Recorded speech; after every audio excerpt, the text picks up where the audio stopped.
এখন নির্বাচনমুখী আওয়ামী লীগ চাবে ইউনূস সরকার হটিয়ে বিএনপিকে সাপোর্ট দেওয়ার জন্য। বিএনপির বিভিন্ন কর্মকাণ্ডে কিন্তু আওয়ামী লীগের অনেক মুখ দেখা যায়। ডক্টর মোহাম্মদ ইউনূস সেনাবাহিনীতে উত্তীর্ণ হলেও বিএনপিতে রক্ষা পাবে কি, এমনটাই কিন্তু কথা উঠছে। এখন কিন্তু এই মুহূর্তে ডক্টর মোহাম্মদ ইউনূস সরকারের কিন্তু চারদিকে চাপ আসছে, এমনটাই বিভিন্ন মহল থেকে বলা হচ্ছে। একটা হচ্ছে যে ভারত থেকে কিছু চাপ আসছে, অলরেডি এই সরকারের পক্ষ থেকে বলা হয়েছে যে ব্যাপকভাবে ভারত চাপ দিচ্ছে, এই সরকারকে ফেলে দিতে চাচ্ছে। এটা কিন্তু তাদের নিজের মুখে বলা। তারিখ যে কিন্তু বলেছে ডিসেম্বর পিছনে নির্বাচন করা যাবে না। বিএনপির যারা নেতাকর্মী, ঊর্ধ্বতন নেতাকর্মী আছে, কেউ কিন্তু চাচ্ছে না যে ডিসেম্বরের পরে নির্বাচন হোক, অর্থাৎ তারা কিন্তু চাপের মধ্যে রেখেছে। শুধু ইসলামিক কিছু দল আছে, তারা কেবল এই জিনিসটা চাচ্ছে যে ডক্টর মোহাম্মদ ইউনূস যে রুটম্যাপ দিয়েছে জুনের 1 তারিখের পর তিনি থাকবেন না, এটা নিয়ে সেনাবাহিনীর সাথে যে উত্তেজনা ছিল সেটা এই মুহূর্তে প্রশমিত হলেও বিএনপির সাথে কিন্তু সেটা ব্যাপকভাবে হচ্ছে। আর বিএনপি প্রায় 17-18 বছর ক্ষমতার বাইরে ছিল, তারা কিন্তু চাবে যত দ্রুত তারা ক্ষমতার মধ্যে যেতে পারে। জামাত এনসিপি যারা আছে তারা নিজেদের মাঠ ক্লিয়ার করার জন্য কিন্তু তারা একটা সময় নিতে চাবে, এটাই হচ্ছে বিষয়। কিন্তু এখন বিএনপির নেতাকর্মীরা যেভাবে বলছে, যেভাবে হুমকি দামকি দিয়ে কথা বলছে, কেউ কেউ বলছে যে আমরা নিজেরা নির্বাচনের তারিখ দিয়ে নির্বাচন করে ফেলবো। তার মানে তারা কিন্তু জোর দিয়ে কথা বলছে। তাদের জোর কতটুকু থাকবে, তারা কি ইউনূস সরকারের কাছ থেকে ডিসেম্বরের মধ্যে নির্বাচনের রুটম্যাপ বের করতে পারবে, না ইউনূস সরকার যেটা চাচ্ছে জুনে যাবে? যদি তারা ডিসেম্বরের নির্বাচন রুটম্যাপ বের করতে না পারে তাহলে তাদের ব্যর্থতা, ইউনূস সরকারের সফলতা। আর যদি এই বিএনপি তার সম্ভাবনা দলগুলো নিয়ে যদি চায় ডিসেম্বরের নির্বাচন করতেই হবে, তাহলে কিন্তু ইউনূস সরকারের উপর ব্যাপক চাপ পড়বে। সেই চাপ তিনি কিভাবে সামাল দিবে? এনসিপির নেতাকর্মীদের দিয়ে সামাল দিবে, জামাতের নেতাকর্মীদের দিয়ে সামাল দিবে, সেটা কতটুকু পসিবল হবে সেটা সময় বলে দিবে। তবে এখন সামগ্রিক সিচুয়েশনে যেটা মনে হচ্ছে, এখন রাস্তাঘাটে যেভাবে এনসিপির নেতাকর্মীদেরকে সাধারণ জনগণ যেভাবে হামলা করছে, সেই হিসেবে কিন্তু মনে হচ্ছে যে সামনে কঠিন সময় আসছে। ইউনূস সরকার কতটুকু টিকে থাকতে পারে সেটা হচ্ছে বিষয়। কারণ এখন নির্বাচনমুখী আওয়ামী লীগ চাবে ইউনূস সরকার হটিয়ে বিএনপিকে সাপোর্ট দেওয়ার জন্য।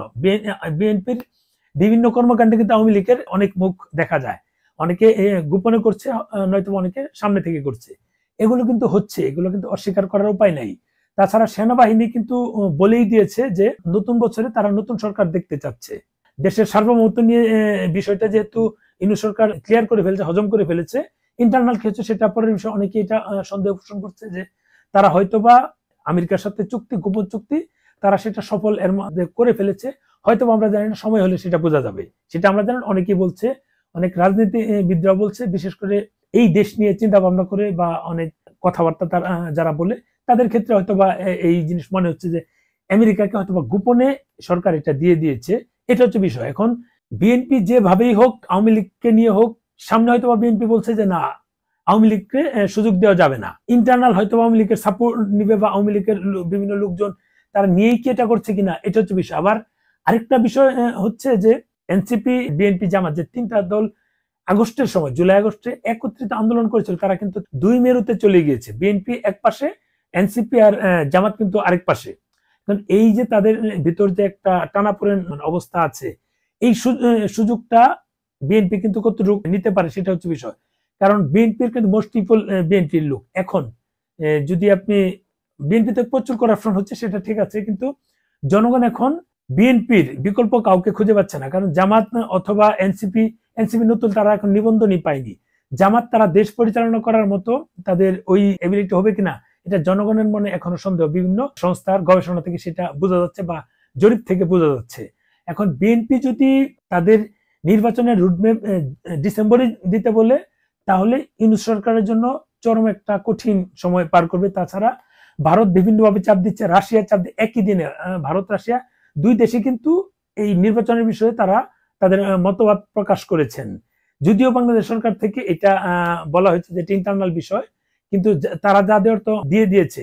তারা সেটা নিশ্চয় চাপ অনুভব করছে বিধায় কাউন্টারে কিন্তু এই সরকার কথা বলেছে। তাছাড়া ভারত কিন্তু বিভিন্নভাবে তাদের পুশিংয়ের একটা বিষয় আছে। তাদের এই আসামের যে মুখ্যমন্ত্রী আমাদের যে ভাগ করার যে একটা এই ম্যাপ দিয়েছে, সেটা কিন্তু সহজভাবে দেখার কোনো সুযোগ নাই। তাছাড়া ভারত চিকেন নেকের ওখানে তাদের ভারী অস্ত্র শস্ত্র সহ সরকারের যে যুদ্ধ অবস্থা, যারা যুদ্ধ বিমান থেকে শুরু করে সৈন্য মোতায়েন করে ওই অবস্থা কিন্তু পরিবর্তন করে ফেলেছে। এটা কি ধরনের ইঙ্গিত? তারা কি বাংলাদেশে আক্রমণ করবে এমন কিছু? এটা আমি সন্দেহ করছি।